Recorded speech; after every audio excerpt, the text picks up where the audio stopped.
Hey everybody, welcome back to Elevator Pitch. My name is Joe Ennis, and today I am talking to Anik Singal. Now, this is a little different one. I got a different one for you.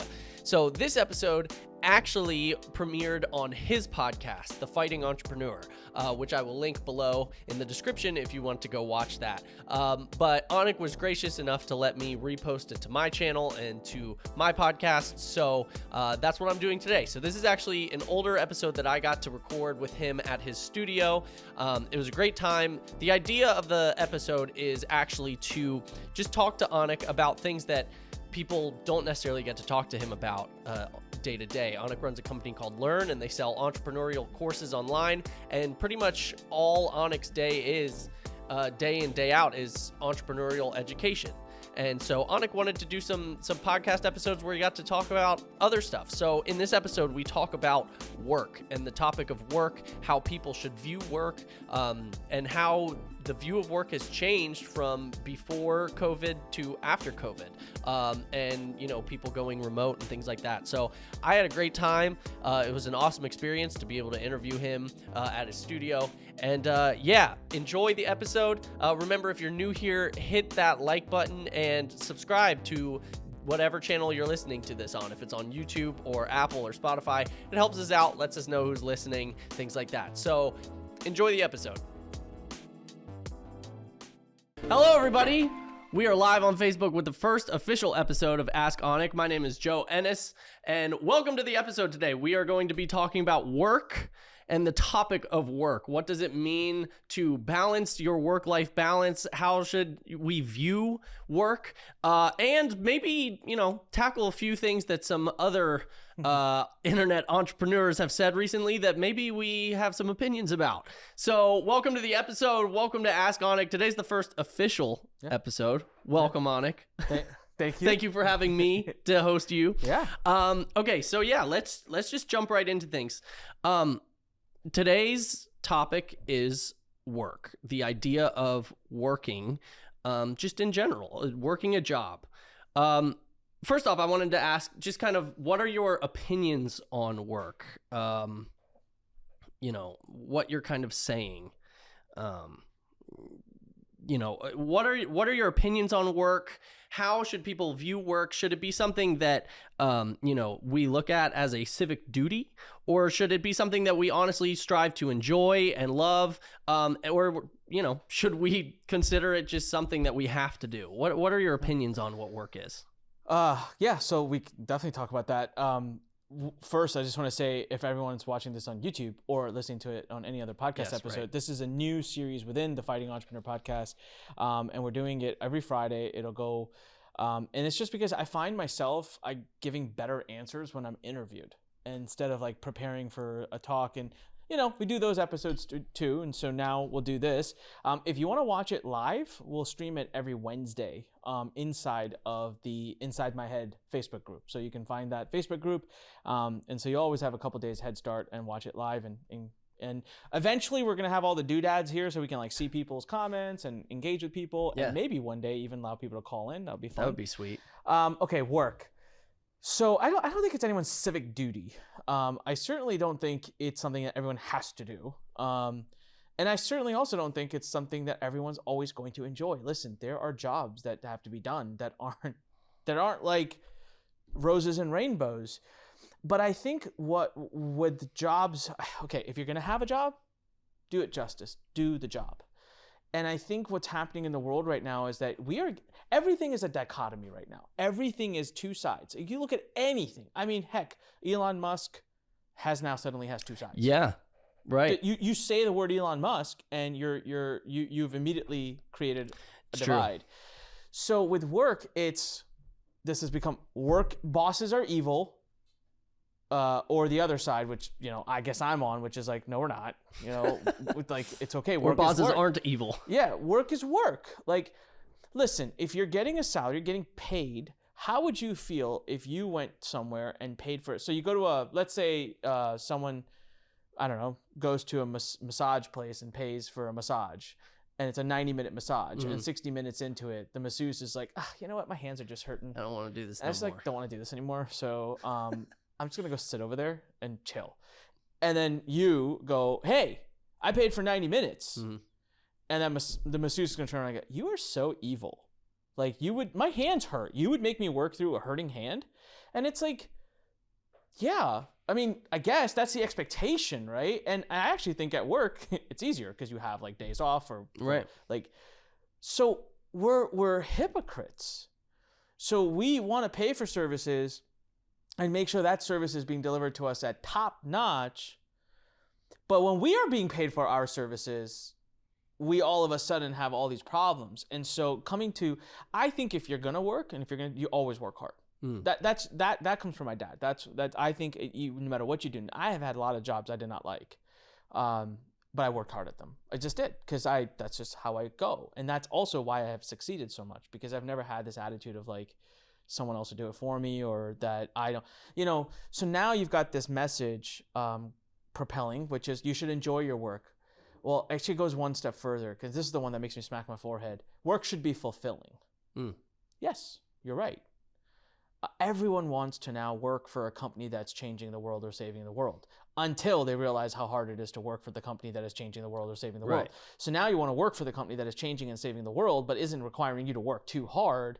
But you also want to make top dollars, so you don't want to get penalized for the fact that company has to hire more people because you don't want to work as hard. Do you see where like it's absolutely have your cake, eat it too? But this is where I'm going with this. You got to pay your dues. So absolutely. The problem is I think people are starting to think that the minute they think I should have a job, that very minute that job should be vice president of a company with super fulfilling roles. And, that's not how reality is, right? Like people ask me right now all the time, how's it being a dad? And I'm like, it's amazing. But that doesn't mean there wasn't a time at 3:30 last night when my daughter was screaming her head off, where I was like, stop it. Yeah. Like that wasn't a fun moment. But that's a part of being like, so that's the thing I'm trying to get everyone to understand is like, I'm not saying people should, so obviously immediately after listening to this, people are going to say, Anik's a slave driver, he hates his employees. He doesn't like them. He uses his employees to like make himself rich, and like, I like throw baseballs at them while they're working or some shit. No, it's not the case at all. I actually think you worked for me. Yeah, I did. I had a great time. Yeah, super reasonable. I'm fun. I like to have a fun environment. But yeah, if fun's going too far, but guys, we got to get work done too. I don't know, man. Work hard. Yes, you should enjoy. If you hate what you're doing, like if you dread getting up in the morning, you absolutely need to look at something different. Like that should never happen. Especially if it's affecting like your actual like physical health. 1000%. Yeah. There is a job out there that will pay you, that will help you stepstone into where you want to go, that you don't dread. 100%. Now, the other side of it, just because you're not getting up every morning saying, yay, today is going to be the bestest day ever, and I'm going to just love every waking moment of everything I do and everyone I meet. And like, well, then I'm sorry. You're just setting yourself up for massive disappointment. Yeah, 100%. Also, just in like general, like life is just not like that. You don't wake up every day and just expect your life to be perfect. Like, why should you expect that of work? And I think also a lot of people think that bosses wake up with that mentality. And they're like, I need to, be in the same shoes my boss is in. Yeah. But that's not true either. Dude, it is so hard to be a boss. And I'm not asking for, so here come all the attacks. I'm not asking for the violin or sympathy or anything like that. I don't care for any of that. It's hard. People don't understand it. So here's how it works, okay? 95% of the world falls into the employee bracket, or 90% or whatever. I don't make another number up. 76% of all facts are made up, so there you go. There's a fact. So let's say 90-10. 10% of the world falls in the boss. So it's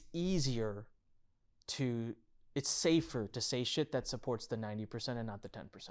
That's all.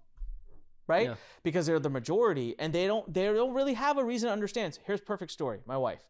So when I met her, she was the head of HR of our India office for Learn. Okay, that's how I met her.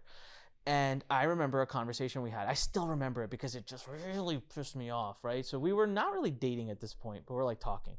She messages me and says, we used to provide car service to our employees to take them to the train station, which is like, for our size of company, it was like a big deal. Yeah.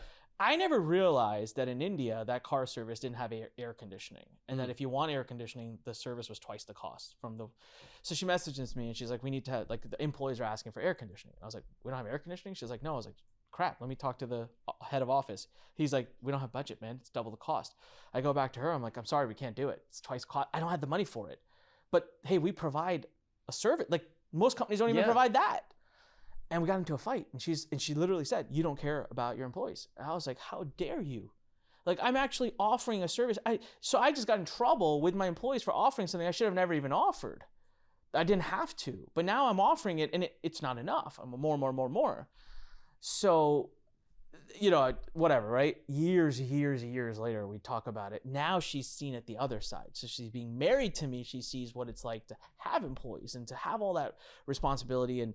And she says to me, I remember a few years ago, she came to me. She's like, I am so sorry. I was like, what? She's like, I never thought about it from your side. Like, I see it every day now. Like, I don't get to disconnect at 5 o'clock or at 6 o'clock or at 7 o'clock or at 8 o'clock or at 9 o'clock or at 10 or at all. Right? And so, again, not asking for the sympathy wave. It's just easier to vilify the minority because the minority will always be less loud than the majority. So I just think, it's not that easy. And are some bosses evil? Hell yeah. Oh yeah. But are some employees really, really shitty? Yeah. Hell yeah, right? So I know I was at times. No, I don't think I remember ever you being shitty. Thank you. Honestly, I don't think we've really ever had that at Learn because we interview so much and so well. But I'm just seeing this message. I'm seeing it on social media. It is concerning to me. I'm seeing TikToks where they're proudly teaching one another. Do you get paid average at work? Well, then why should you do more? You should do average. If your boss calls you at 5:02 p.m., you should flip them off. Yeah. It's like, no, that's not how we work. It's not human society. Yes, if your boss calls you every day at 10:30 p.m., well, you address that shit. But if it happens one time, if your company happens to desperately need you because something went wrong, don't you have enough loyalty to just help out one time? Like, right. So the messaging has got me real. And that was why that one person, I know you're going to ask me. Well, yeah. Actually, this is a great segue into that. So we are going to talk about a TikTok video that Gary V, put on his TikTok. We actually have it, so we're actually going to roll it now. Check out that video right now. Oh, we can do that? Mm-hmm. Cool. Fucking bosses piss me off. Bosses get employees and as if like they're there to serve them. It's fucking crazy. The entitlement by small business owners and managers is obnoxious. These are fellow human beings. You have people that own companies that I expect my people to work the way I work. I'm like, are you giving them the same money? The fuck are you talking about? So, Anik sent me this video in kind of a rage the other night. Now, I don't know what else was building up, whether it was, sleep depravity and, whatever it was, but what are your thoughts? Okay, so to start, I'm a fan of Gary Vee. I like Gary Vee. Me too. Well, I don't know if I'd go as far as saying I'm a fan of Gary Vee, but I like Gary Vee. I respect Gary Vee. I respect the shit out of Gary Vee because I actually spoke on stage with him at a Tony Robbins event before he was Gary Vee. That's the crazy thing. So I've watched him literally from and it's just, that guy earns every ounce of his success. Nobody would ever, and it's like he does a bunch of things I don't ever want to do, and hence he works extremely hard. Kudos to you for your success. This video was the first time he's ever said something or made a video that just disappointed me beyond belief because he is just feeding into this, and I really felt right. And I would say this to Gary's face because I don't have anything. Feels to me like he's panhandling. Feels to me like he's cheering the audience on. He's getting on the side of what he knows that it's just not fair. Why are we constantly? So first of all, there's one part of what he says that I agree with. Like if I were ever to go to any of my team members and say, you should work as hard as I work, this is stupid. Right. And if a business owner does do that, you're dumb. But most business owners don't do that. Okay. I've never heard any. I don't think that's common. Okay. I think the business owner would say, I can see someone saying you should work harder.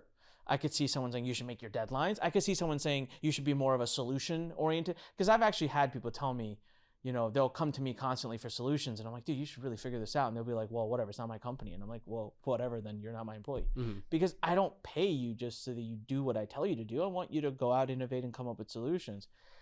Just the tonality of his in that video and the disgust he shows, it's like you're feeding into some shit, man. Don't do it. You have a voice, you have an influence. And what you're doing is just setting up this dichotomy again and you're turning two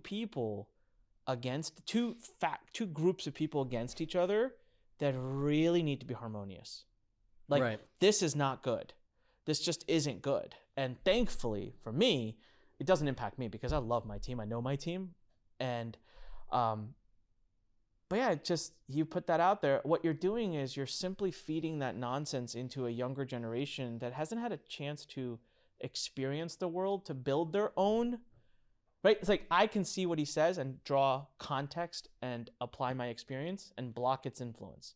But the younger generations can't do that. So they immediately think that I, the boss, am evil.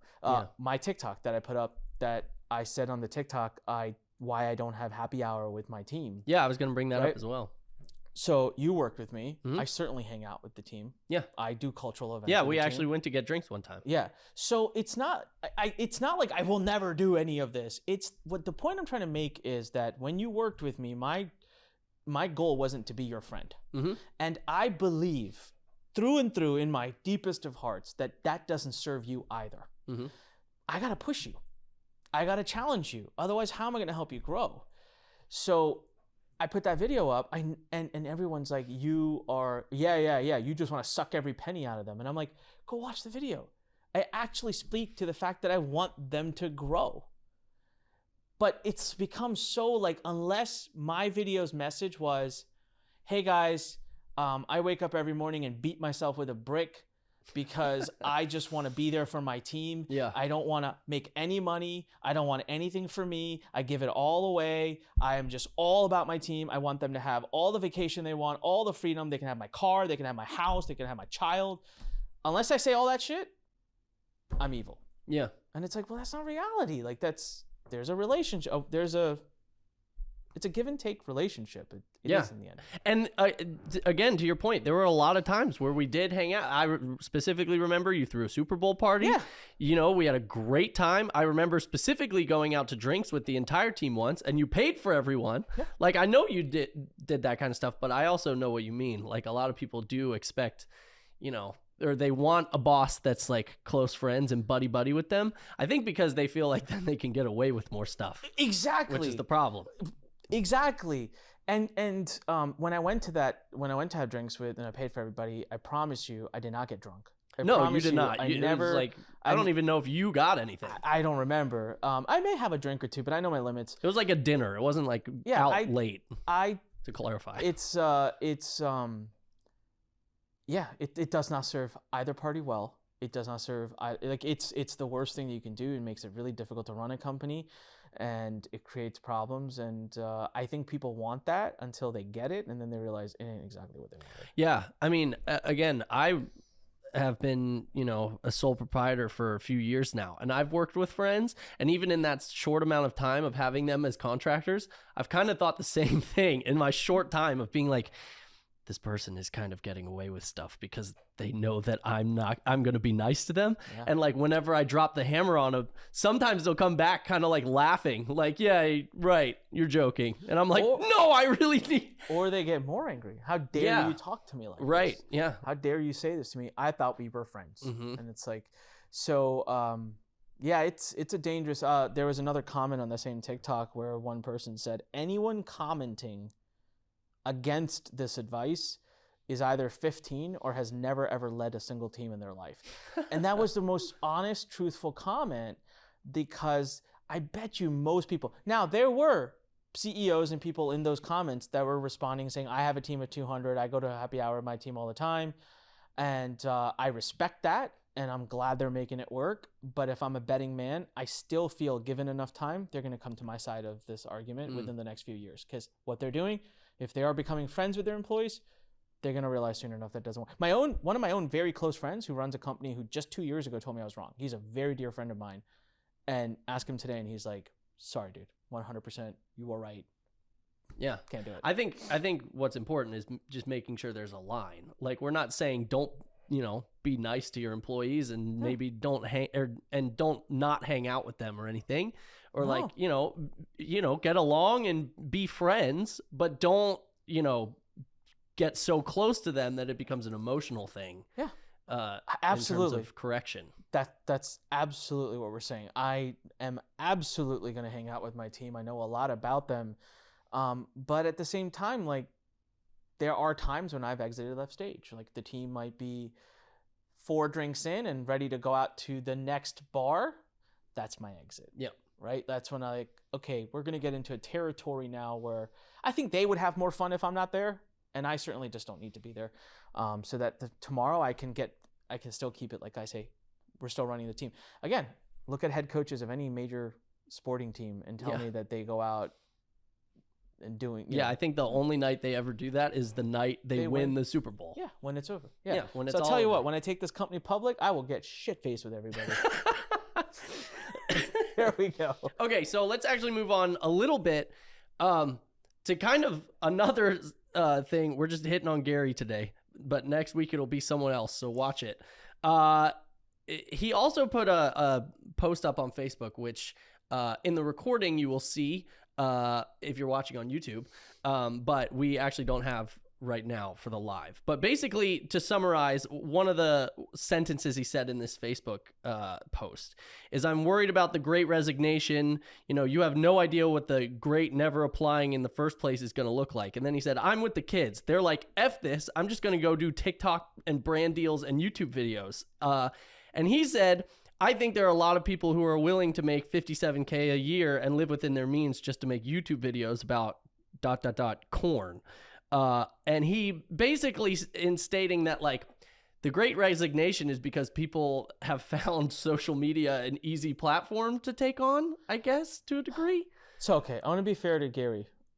He didn't say that, I don't think. It's his team. His team? Okay, sure. We'll say that. I think, right? Because we're going to hope. At his size.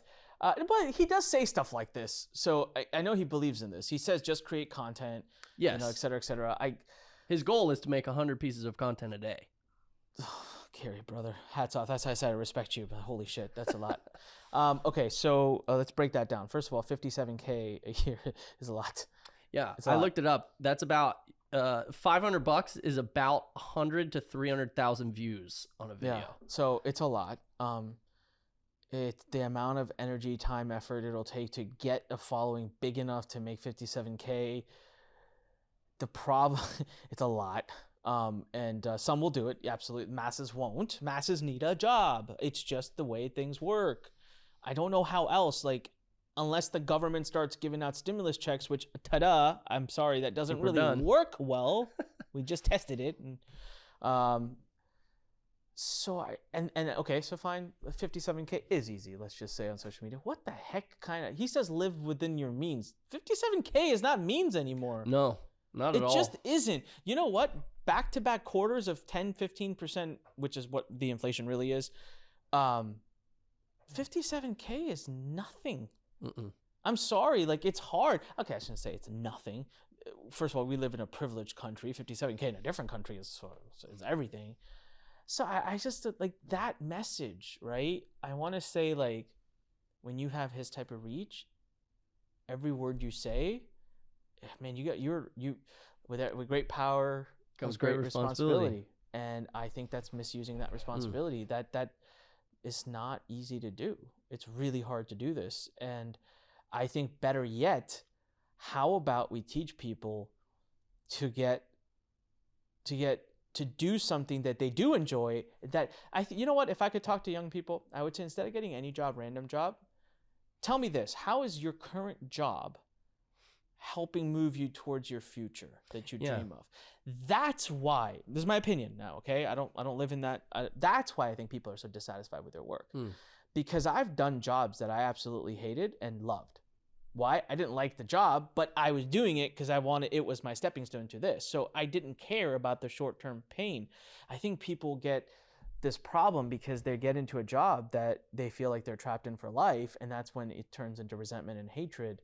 So I wish the messaging was more like, hey, let's figure out where you want to be and what you want to do, track out the path, and then make sure that your current situation and employment or income strategy helps is part you of get that there. path.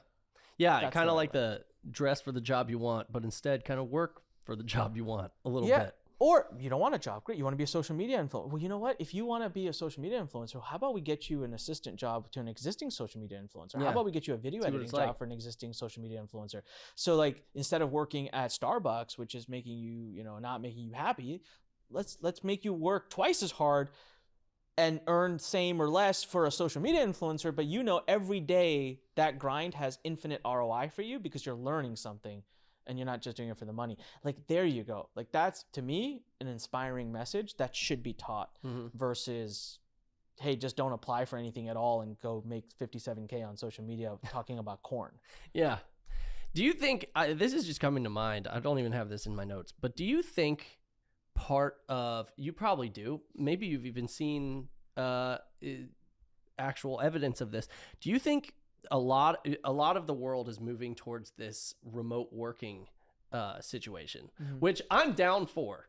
Now, if I'm honest with myself, and this is kind of the question I have, do you think a lot of the world is really excited about remote work because they feel like as maybe an employee or even as a boss, they don't have to work as hard, or they could get away with, you know, kind of doing less because they're not being watched? Why do you get excited when there's a substitute teacher in school? Oh, because you don't have to do anything.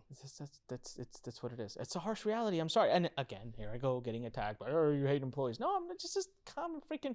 Listen, man. It's true. Okay, if I have to work or not work, I'll choose not work. Me too, right? Yeah. Like I'll do it.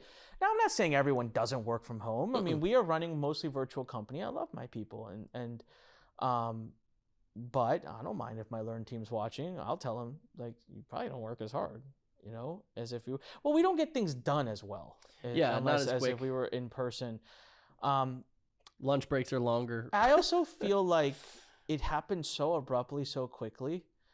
We have not had a chance, and I'm speaking on behalf of an employee and a manager or boss. I don't think we've had a chance to really figure out what working from home means to us. It just literally, come on. We were fine and dandy, lucky.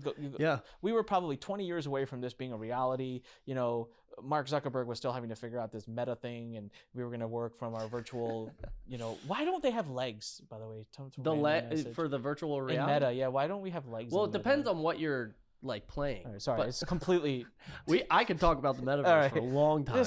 It really Future bothers episode. me. Like, if I could just ask Mark Zuckerberg one question, it's like, I just want my avatar to have legs. Like, it depends on what you're playing. Some of them have legs. Floating around. So anyways, so we didn't have an opportunity to process. And all one day we went. So I've had this funny conversation, and if one of my team members who I had this conversation with is watching, love you, don't get upset. This is how the conversation went. I really, really, really miss coming to work. I really miss the human interaction and the people, and you know, I miss it. And me saying right there, I'm like on Zoom or on audio, I'm like, great, see you tomorrow. Yeah. Come on in. I'm here. I'm here every day. Porvik's here every day. Andrew's here every day. Lisa's here every day. We're here every day. Come on in.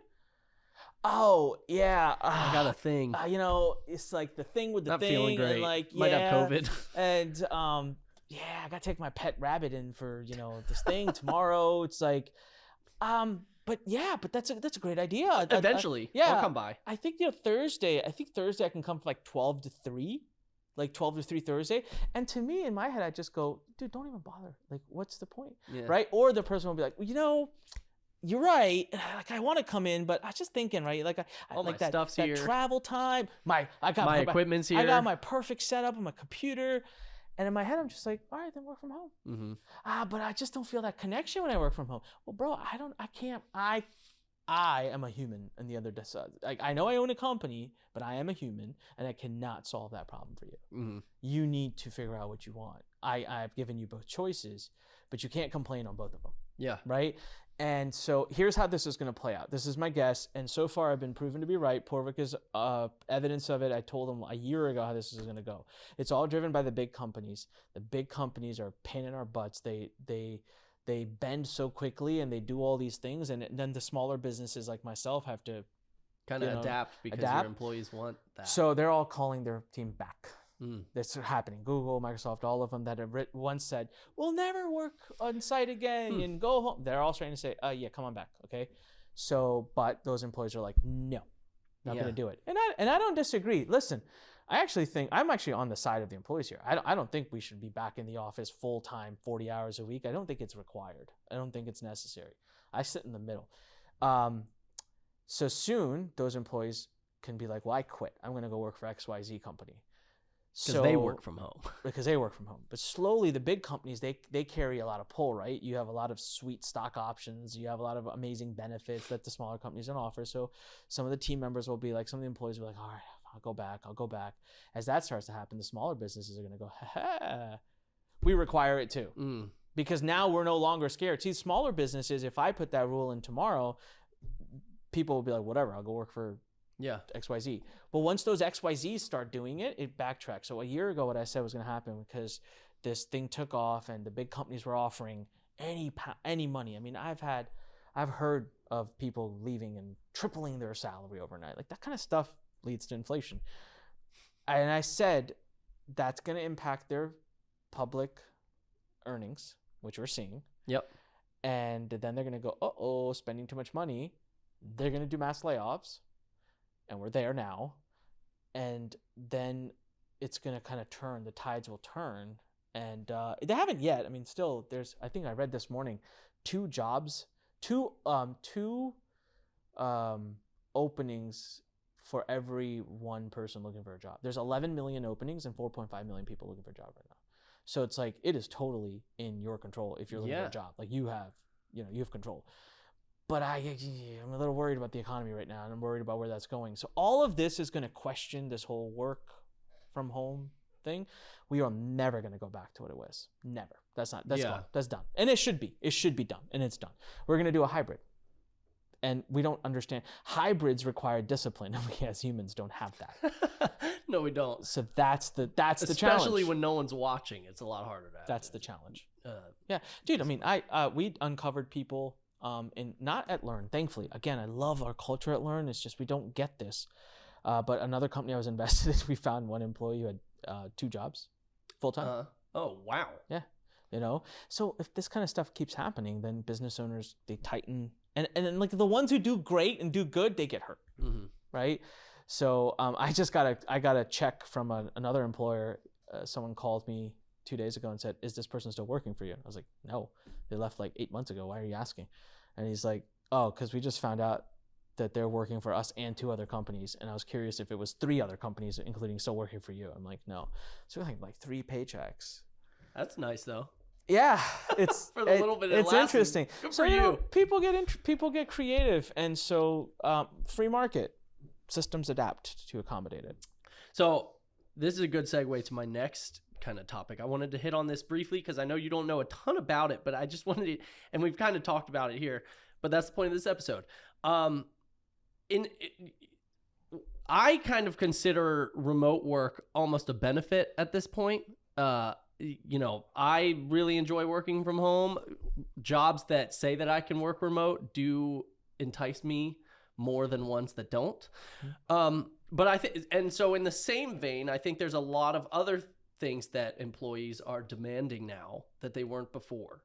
In terms of benefits, whether it's healthcare, 401k, dental, whatever it is. Yeah.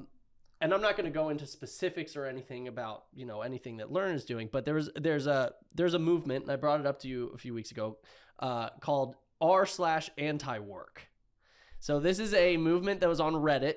In fact, in 2020, it was the biggest Reddit page on Reddit that Reddit put it on the front of their site as one of the default that you could go to, r/anti-work.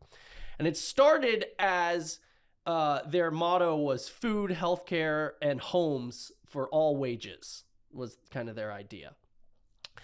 But then they recently, and they never took any press. The press would constantly be like, can we talk to you about what you mean and how you're possibly going to accomplish this?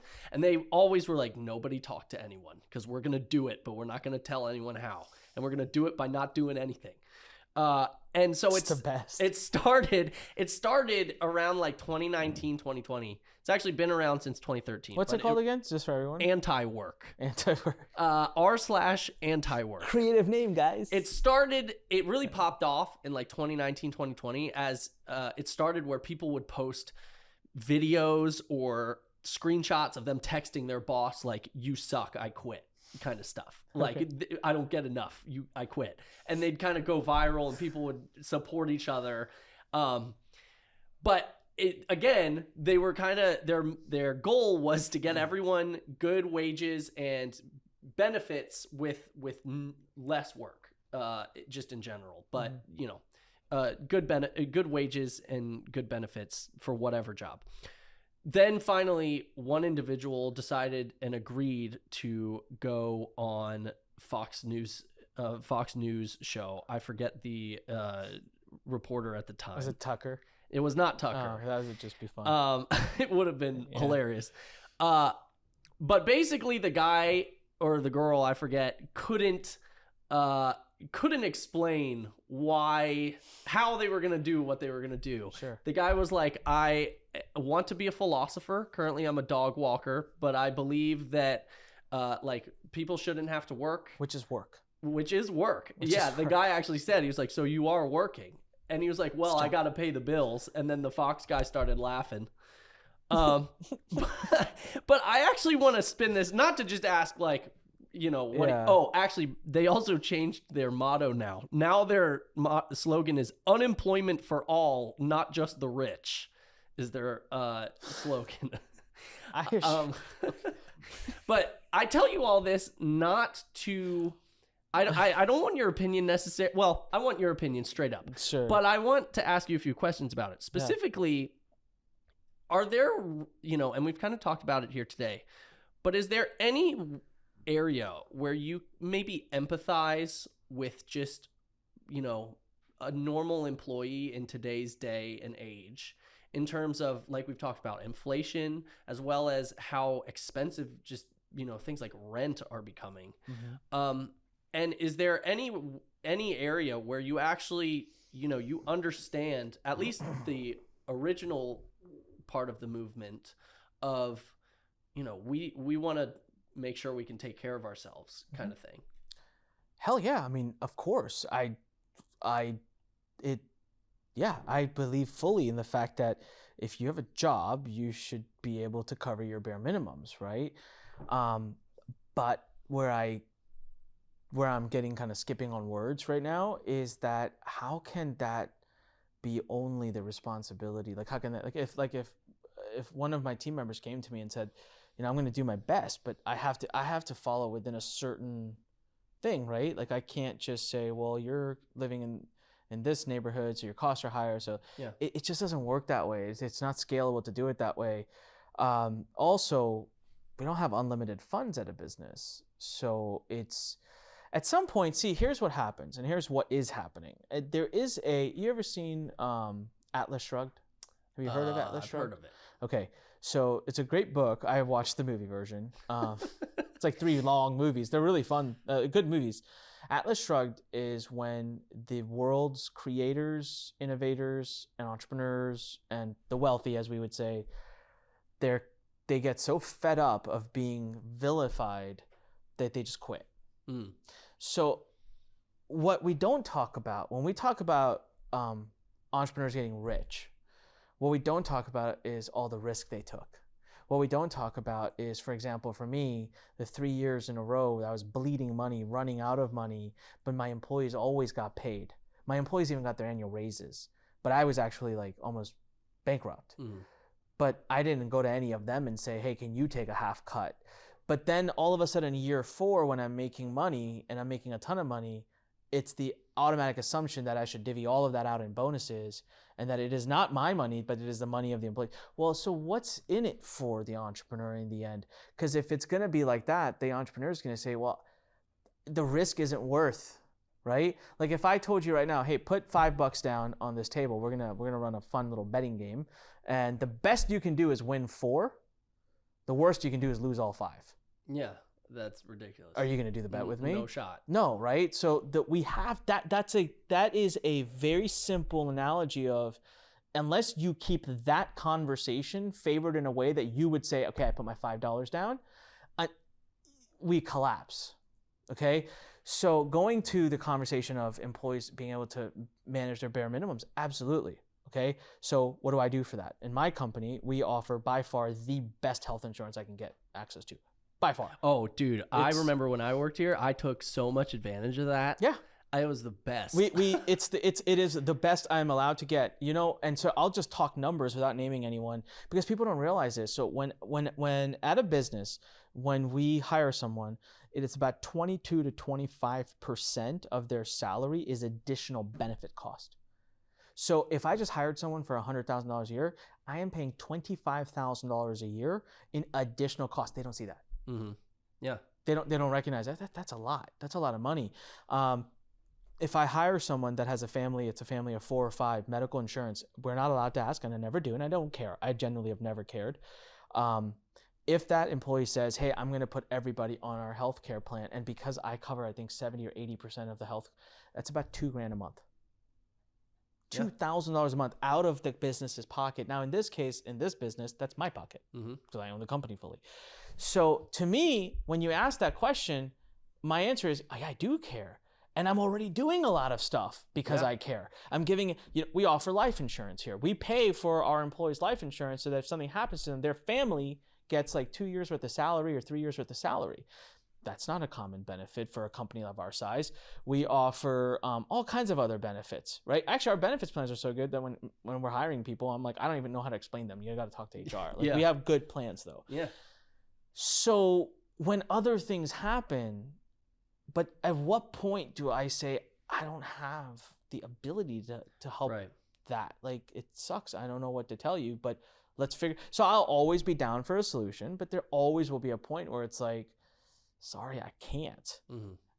But what happens now is as soon as you say, sorry, I can't, everything you did do is immediately forgotten. Doesn't matter. And you're instantly going to get yelled at for being evil. And it's usually because something came up that the person did not prepare for. Yeah. And then they just turn to the business owner or the boss or whoever's giving them those benefits and want them to fix it. Yeah, and remember, the business is the irony of it, and this is, I wish people would just understand simple economics.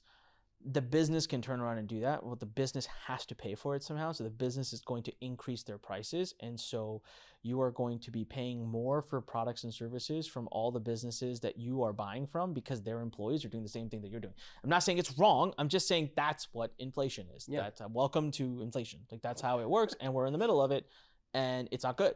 Yeah. This collapses usually. So it's tough though, man. I mean, it really is. I'm going to tell you, like, we were talking about housing. We were talking right now, and I said, I'm freaking out because interest rates are going up so high. I am scared of how people are going to live, right? But we also, but there were economists and experts saying this very thing 2 years ago when stimulus checks were being cut, right? So it's like, that's why that movement of like, it just doesn't work. Like, I don't see how it works, right? Like, I think I am very capitalist. And so that's just how I've been.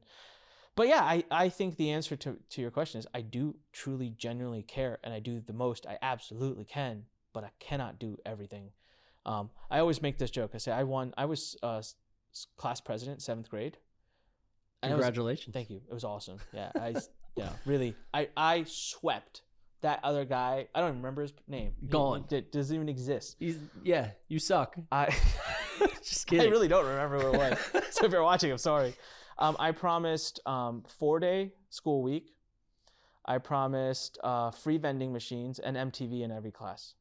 MTV? MTV. Did they do all those things for you guys? Hell no.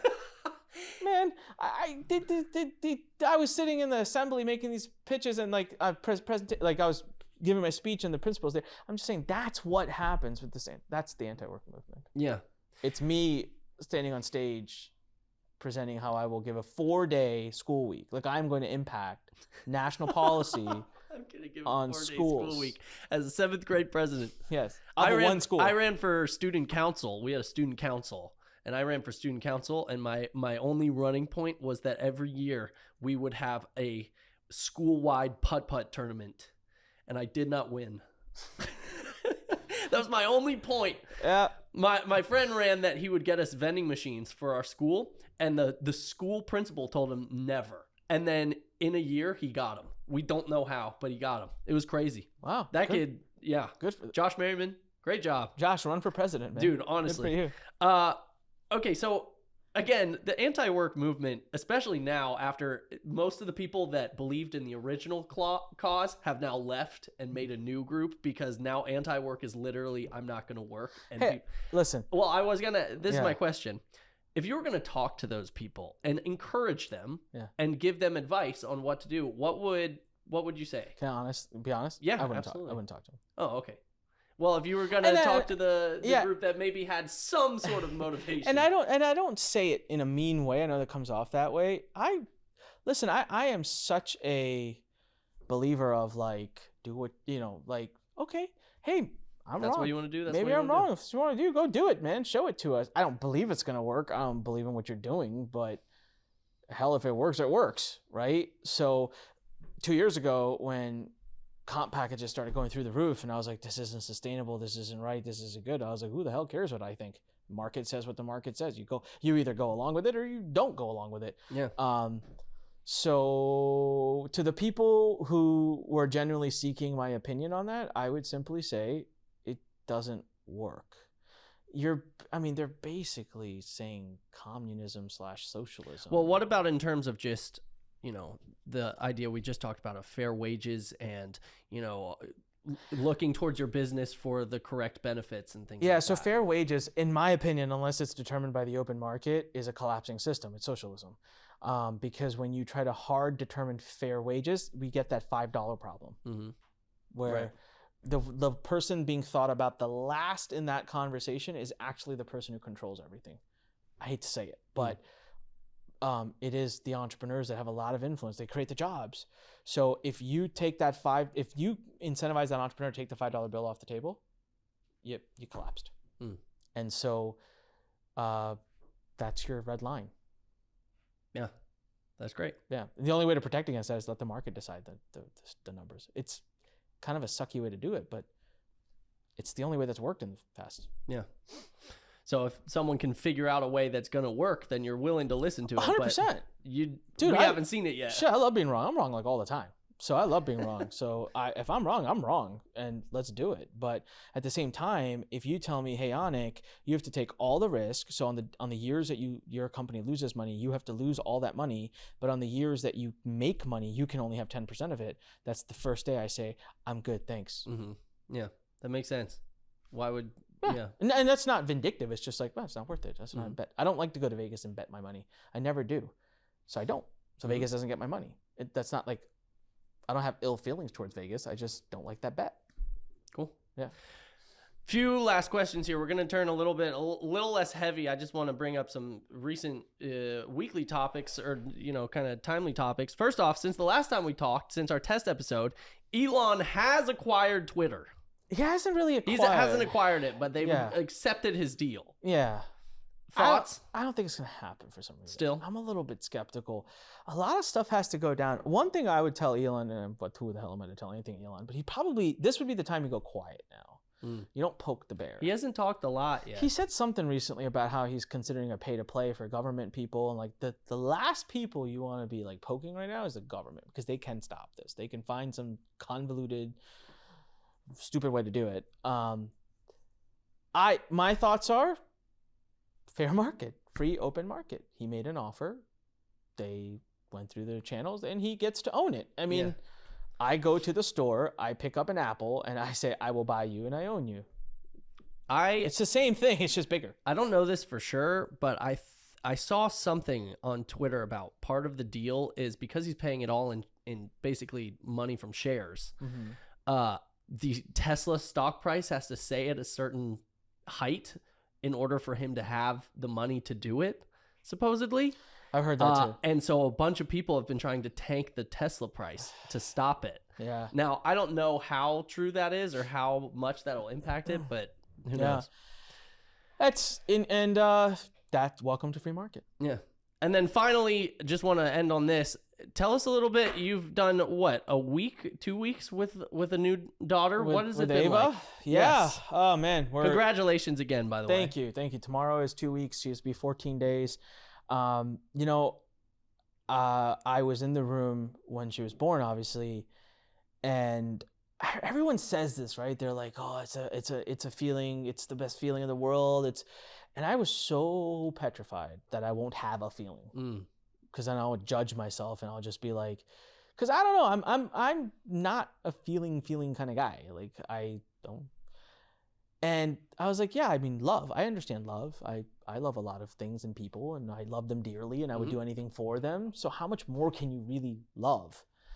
And so here's the analogy I set up. The minute she was born, I don't really love her. She owns me. It's just different. Love is just understatement. It's just like an understanding. It's just like, yeah, of course I love her, but she actually owns me. Like this is my first day back to work today, and I've spent half a day, and I'm like pissed because I'm getting pictures, and I'm like, other people are spending time with her. Like that's not faring well with me in my head. And so, of course, I'll get over that. And I'm not saying, but I'm saying, I'm trying to explain to people like that love. And unless you feel it, like and it happened the minute I saw her. It took me years to fall in love with other people, but the minute I saw her, I was like, all right, I'm yours, whatever, right? So it's been amazing. She's such a sweet little girl, and she likes her milk. Fudge, dude. Oh my God, she rages. Like, so I actually had to ask some friends, and I had to like call the doctor, and I was like, yo, something wrong with her? And they're like, she's eating a lot. No, that's not even how much she's eating. She gives you 7 seconds, dude. From the time that she's hungry, you have 7 seconds to put a bottle in her mouth, or she is raising hell. Oh, okay. All right? And so, and you hate to see a little, like, it's so hard to see them cry, right? And so, of course, our doctor and like all my friends are like, just totally normal. Like, it's okay. I'm like, all right. I bet doctors get those calls constantly. Yes. And they must hate people like you that'll be like, Doc, sure. It's been 7 minutes and she's freaking out. What do I do? She's eating too much. They're like, just feed the child. I'm like, okay. No, it's such a cool thing, man. I'm learning a lot. I am so grateful that my in-laws are staying with us. I've had to do half night shifts for the last 2 nights because my wife and I are like trying to figure this out without the in-laws, because they're not going to be there forever. I'm tired, man. And it's not her. This is the crazy thing. When you hear parents can't sleep, you automatically think it's the kid keeping them up. She doesn't keep me up. Last night, she slept like a baby and actually slept really well. But during the hours that are mine, first, I have a problem. It takes me a while to fall asleep. I'm not that guy that hits the bed and falls asleep. So if it takes me an hour to fall asleep and she's going to wake me up every 2 hours for a feed, we have a problem. I'm not going to sleep well. Then the other hour, you're disturbed sleeping because you know there is this, and you're kind of like, she's not crying. Is she okay? Yeah, exactly. Is the thing in her mouth? Can she breathe? Did she spit up? Yeah. So every 5 minutes, you're getting up to look. All my friends have also told me like that goes, and with time, like you get used to it. But it's awesome, man. I don't know how to explain it and put it into words, except for I have a really good time with her. She's sweet. She listens. Like I'm already giving her life lessons. Everyone in my family laughs. They're like, seriously, but I'm like pulling her aside every night. That's awesome. Talking about, I was watching the All In podcast talking about corporate governance, and I was like, are you listening?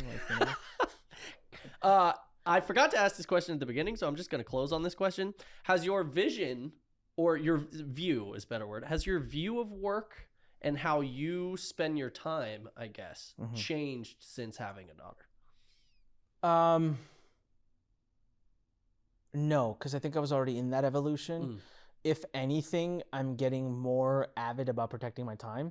I've been on this thing that we haven't talked about, and it might be a fun thing to talk about in a future episode. Sure. I have this mission I'm working towards. I want to run my company from my cell phone only. I don't want to open a computer. Yeah, I saw you post about if someone could do it from a laptop. No laptops, no computers. An iPad or something. I don't even want an iPad because I don't like iPads. Okay. This is it. This is how I'm going to run my business. And it's been awesome. Do you want to know how you know you have the right team and a great team? Is if you can run your company from a phone. That's how you know you have the best team. So I've actually this whole week been running it from this. So I think with my daughter now, it's 5:30 right now. Like I register that it's 5:30. Like I was like in my head, I'm like, I should have been home a half an hour ago. Like all of a sudden 5 o'clock is a thing, but it's not a thing because I want to be home by 5 so I can, not work past 5. It's because I know like she'll be most active between 5 and 8. And I want to spend that time with her. Yeah. But no, I was already kind of on this place of like making sure I'm empowering the team to lead.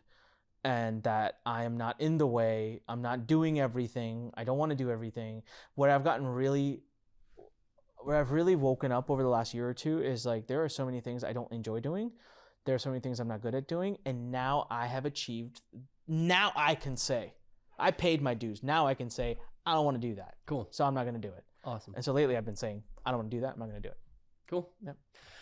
Awesome. Well, that does it for me, unless there's anything else you want to say. No, listen, everyone, we're playing around and messing around with this structure, and so give us feedback, and we're going to post this. Will be our first episode we post on YouTube, and if you've got, I think eventually what we're going to do is build systems for you to be able to send questions to Joe. Yeah, and, definitely. for us to be able to engage and interact live, and again, I feel like there's a lot of stuff I have in my head.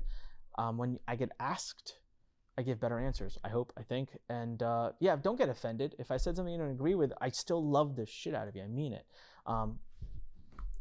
Tell me otherwise. Open my mind. Yeah. Change my mind.